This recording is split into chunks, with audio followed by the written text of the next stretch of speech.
Bonjour à tous. Donc effectivement, je m'appelle Guillaume Jeunesse, je suis lead designer à l'agence LunaWeb. Et on va parler donc d'ergonomie et plus globalement d'expérience utilisateur sur le web. Donc là, on va être très centré sur les dispositifs type site internet, newsletter, e-commerce, etc. On va faire un petit panorama global sur le contexte actuel des sites internet de ces dernières années. Et puis creuser un petit peu cette question de l'ergonomie et de ce qui est vu quand on navigue sur un site internet, ce qui n'est pas forcément toujours la même chose que ce qui est de bien comprendre. Excuse-moi, je suis désolé. Effet spécial. Pas de souci.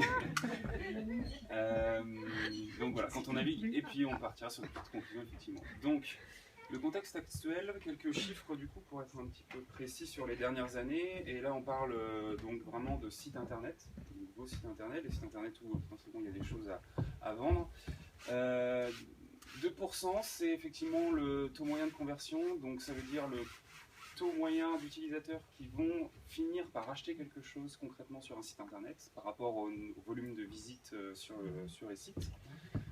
68%, le taux de rebond moyen en France. Taux de rebond, qu'est-ce que c'est? Ça veut dire en gros la capacité que les utilisateurs des sites internet vont avoir d'aller sur une page de votre site et puis de partir tout de suite ailleurs, soit parce qu'ils ont cliqué sur un lien pour aller voir quelque chose d'autre, soit pour tout simplement parce que le contenu les intéresse pas. Il y a énormément effectivement aujourd'hui on est dans un web où il y a de plus en plus de gros sites et de gros dispositifs type réseaux sociaux qui accaparent énormément donc l'audience, donc qui cloisonnent au maximum les utilisateurs dans un certain cycle de visite. Je pense qu'on est tous à visiter régulièrement les mêmes sites sans trop aller voir ce qui se passe ailleurs. Ce qui est un petit peu dramatique dans le sens où Internet c'est quand même un petit peu infini comme ressource, mais aujourd'hui il y a vraiment cette volonté des gros éditeurs de justement rendre captifs les utilisateurs sur Internet. Et l'autre levier par rapport à ça, c'est aussi que Google est un petit peu tout puissant aujourd'hui, notamment Google, mais il y en a d'autres, mais c'est quand même le plus connu, et que donc le référencement de votre site Internet, c'est ce qui va lui donner de la visibilité, et donc plus un site sera référencé, évidemment, plus il sera visible sur les moteurs de recherche. Si votre site n'est pas visible sur la première page de résultats de recherche, il y a quand même de fortes chances pour qu'il soit pas du tout visible. Enfin, je pense qu'on est tous d'accord pour dire qu'au-delà de la première page, on va quand même rarement voir ce qui se passe, quoi. En mobilité, donc plus sur le côté effectivement téléphone ou alors tablette, on va être sur quelque chose où, enfin un critère de vitesse de chargement de la page. Donc évidemment un site internet c'est composé d'images, c'est composé de texte, de contenu, etc. Et selon la vitesse de connexion, on va avoir un chargement de la page qui va s'effectuer plus ou moins rapidement.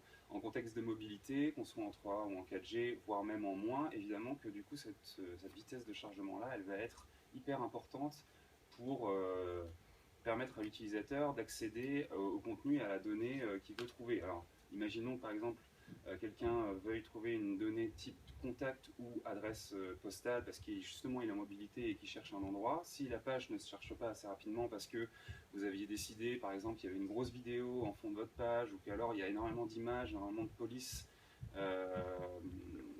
qui vont se charger, ben, il y a des chances que l'utilisateur il aille chercher un moyen plus efficace de trouver sa donnée plutôt qu'à travers votre site.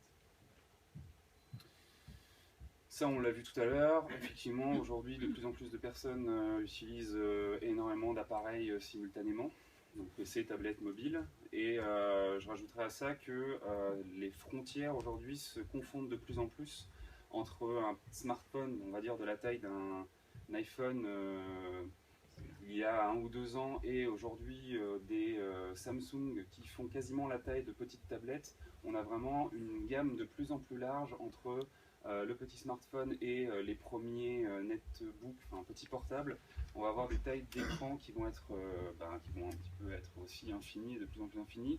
Et il faut rajouter à ça une composante qui est invisible mais qui est bien réelle, c'est que la densité des écrans n'est pas la même d'un téléphone à l'autre, ce qui fait que vous allez pouvoir avoir un rendu différent d'un site entre deux types de smartphones qui vont pourtant avoir la même taille d'écran. Donc là c'est un petit peu technique, mais tout ça pour dire qu'aujourd'hui on ne peut plus considérer qu'il y a une distinction aussi nette entre un smartphone, une tablette et un ordinateur, parce que les constructeurs s'ingénient de plus en plus à créer des choses qui sont extrêmement précises, extrêmement fines en termes de rendu d'image, mais du coup qui créent des résolutions qui sont très nouvelles et qui changent tous les jours. Corollaire de ça, c'est que effectivement aujourd'hui un site doit être adaptable selon le périphérique, selon le device sur lequel il est consulté. Donc un site internet qui est consulté sur un ordinateur soit exactement le même site internet, soit le même site internet, en tout cas que les contenus soient les mêmes sur un téléphone. Évidemment qu'il y a une adaptation qui se passe, mais il faut voir que techniquement, c'est ce qu'on appelle le design responsive, donc adaptatif. C'est exactement la même chose, c'est toujours votre site qui soit visible entre l'ordinateur ou entre le téléphone. C'est pas un autre site différent qu'on a développé à part. Et malheureusement aujourd'hui, on voit qu'il y a encore assez peu de sites qui sont dits adaptatifs. Et pourtant, c'est de plus en plus important parce qu'il y a de plus en plus de mobilité, il y a de plus en plus de gens qui vont consulter Internet sur leur téléphone. Et en plus, demain, Google, demain, voire aujourd'hui, en fait, ça va un petit peu commencer, Google va en fait privilégier dans les résultats de recherche les sites qui vont être adaptatifs, avec notamment l'affichage d'une petite icône de téléphone pour montrer que ce site est adapté à la navigation sur mobile et ce site ne l'est pas. Donc ça veut dire qu'en plus, du coup, il va y avoir une espèce de ségrégation entre guillemets entre les sites qui ne seront pas adaptatifs et ceux qui le seront en termes de référencement. Tout ça pour dire que effectivement, aujourd'hui, un utilisateur sur Internet, il a extrêmement le choix, même pour des choses qui sont très précises. Je prends l'exemple très basique du billet de train. Aujourd'hui, on a le choix entre Voyage SNCF et un autre service qui s'appelle Captain Train, que vous connaissez peut-être, et qui aujourd'hui est en train, alors qu'ils font exactement la même chose, qui est en train de prendre d'énormes parts de marché à Voyage SNCF parce qu'ils ont proposé un service qui était beaucoup plus pertinent, beaucoup plus précis et beaucoup plus adapté aux usages d'aujourd'hui. Donc l'utilisateur effectivement a le choix et autant effectivement lui présenter un site le plus engageant possible. Sauf qu'effectivement, parfois, même malgré les meilleures idées et les meilleures intentions du monde, on finit par lui proposer quelque chose qui tombe à côté de la plaque. C'est un petit peu ce que représente cette image, qui est assez, une métaphore qui est assez représentative, c'est-à-dire qu'effectivement, on le voit tous les jours dans les villes où il y a un urbaniste ou un architecte, ce que j'appelle un peu le que les gens, ils préfèrent couper, quoi. Ça sert à rien de faire ça. C'est aberrant. Donc sur le web, il y a aussi cette notion-là de se dire je vais mettre en place un truc, ça va être génial, mais en fait les utilisateurs, ils font le contraire, ils passent par des raccourcis ou ils utilisent d'autres services. Ce n'est pas lisible. Donc ce qui est censé être marqué devant ce chien, c'est qu'effectivement à ce moment-là, on parle d'engagement utilisateur, que ce soit un engagement qui soit réussi ou raté, on parle d'engagement utilisateur. Donc comment on fait tout simplement, comment on fait pour appréhender un peu mieux cerner ce dont l'utilisateur a besoin, il faut réussir à arrêter entre guillemets de voir Internet pour son aspect exprimé, ma plaquette sur Internet pour juste avoir une présence sur Internet. C'est pas suffisant et c'est pas ça Internet. Et effectivement, il y a une différence entre du coup l'aspect visuel pur et ce qu'il y a qui sont importantes de saisir, c'est l'interface utilisateur et l'expérience utilisateur. Donc, effectivement, l'expérience client, l'engagement, ce qu'on va appeler aussi l'expérience utilisateur aujourd'hui, c'est pas uniquement ce que le site donne à voir.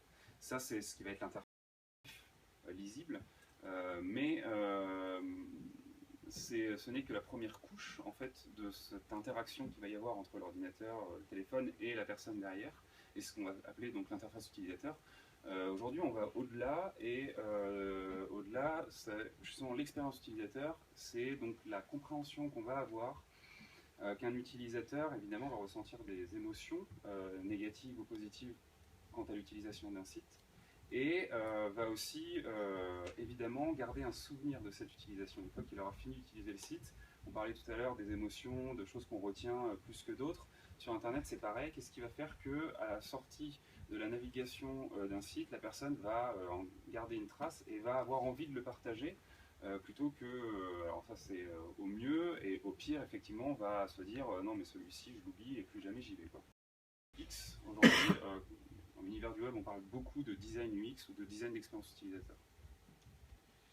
Donc, un exemple, pas tant pour l'aspect, on va dire, moderne, entre guillemets, d'Apple, mais parce que le site d'Apple, les sites d'Apple, toutes les itérations ont toujours été extrêmement simples, il y a une raison à ça.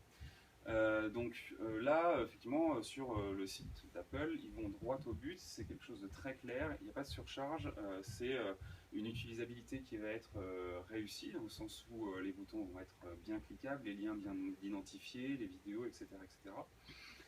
Et l'expérience d'utilisation qu'on va ressentir à l'utilisation de ce site, elle va être bonne, parce que en plus, là, elle est très immersive, et il y a en plus cette dimension narrative, comme on l'évoquait tout à l'heure. Et l'éditeur de ce site, on voit très rapidement comment on peut essayer d'aller plus loin avec les onglets, on voit ce que c'est et on voit quels sont les avantages du produit à être mis en avant. Ça paraît anodin, enfin la simplicité, on se dit ouais bon, ils n'ont pas été chercher bien loin finalement la mise en avant de leurs produits, mais la simplicité c'est ce qui est le plus compliqué à obtenir, parfois ça demande beaucoup de travail parce que justement il faut arriver à se dire comment je fais pour justement ne pas faire de coude comme on voyait tout à l'heure, mais aller directement au but pour pas que les gens derrière créent leur propre chemin de traverse. Et c'est pas juste un écran, c'est aussi quelque chose qui communique de l'univers de votre marque, de l'univers de votre association, de l'univers de votre propos, parce que on pourrait remplacer n'importe quoi à la place du MacBook, là en l'occurrence. Alors ok, ça marcherait, on pourrait se dire c'est toujours aussi simple, aussi clair, mais n'empêche que là on a presque l'impression d'une sorte de parodie, tellement on voit pas quel est le rapport entre une carotte et un univers très léché, très technophile et un petit peu luxueux, quoi. Par rapport à ça, ce qu'il faut retenir, c'est que effectivement, un utilisateur va de toute façon avoir une expérience sur votre site, qu'elle soit bonne ou mauvaise, il aura une expérience. A priori, il va forcément avoir un ressenti par rapport à ce qui va se passer, et ça, elle va être unique à chacun. À chacun une manière différente de ressentir les choses. Évidemment, du coup, il y a quand même des grands groupes qui peuvent s'analyser, mais globalement il faut retenir que humainement évidemment on est tous des gens différents et donc on a tous nos repères culturels, etc. Je me dépêche. Ce que j'ai l'habitude de montrer pour parler justement d'expérience utilisateur très rapidement, c'est justement ce type de schéma pour montrer que l'expérience utilisateur, donc qui est un petit peu le centre au milieu, ça regroupe beaucoup de métiers différents et beaucoup de ce que va composer un site internet. Donc on va retrouver effectivement toute la phase plus d'interface avec la notion de prototypage, etc.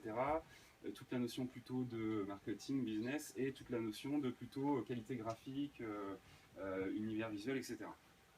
Donc moi ce que j'ai l'habitude de dire c'est quand on pense à l'expérience utilisateur, c'est pas le métier d'une personne en fait, hein, c'est toutes les personnes qui sont impliquées dans la gestion du site internet, des réseaux sociaux, ça marche aussi d'ailleurs, de la newsletter, de tout ce que vous pouvez mettre en place pour communiquer sur le web avec votre asso.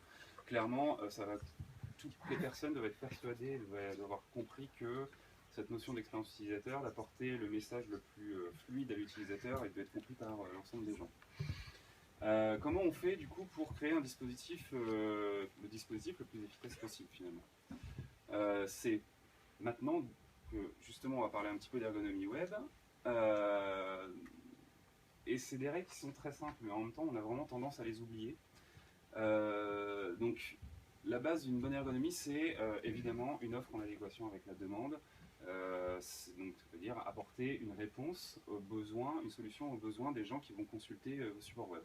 Un concept simple, ne cherchez pas la complexité, apporter de la complexité au fur et à mesure de la vie du site internet. Une fois qu'il est en ligne, si vous voyez qu'on vous demande des choses, des informations supplémentaires qui n'y sont pas, mais commencez par quelque chose de simple. Ne cherchez pas à faire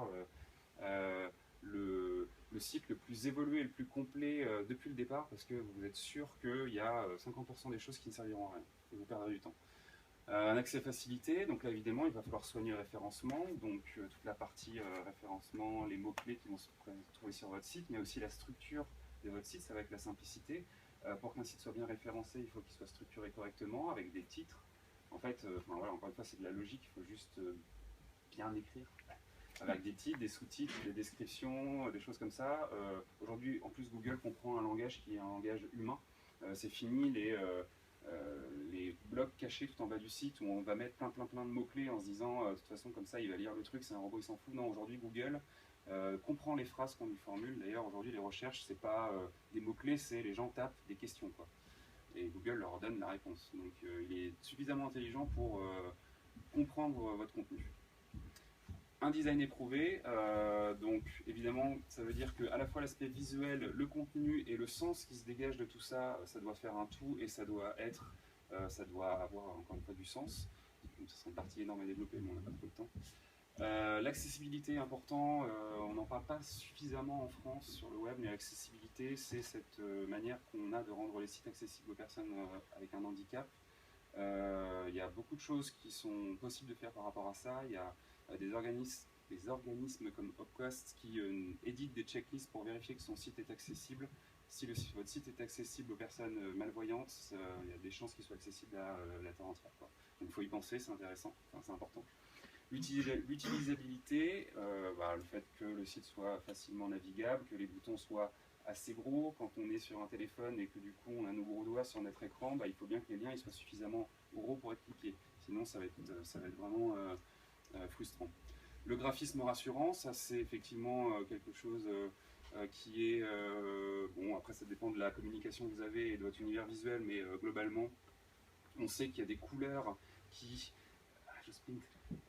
sont plus rassurantes que d'autres, donc c'est important effectivement de se pencher sur l'aspect réassurant de tout ça, et puis de l'efficacité, un site qui se charge rapidement.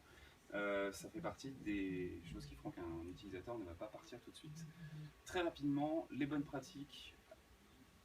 En fait, je crois que je peux résumer tout ça par le fait de dire inquiétez-vous des gens qui vont consulter vos plateformes et vos sites internet et travaillez vos plateformes en amont, vos sites, faites de la conception.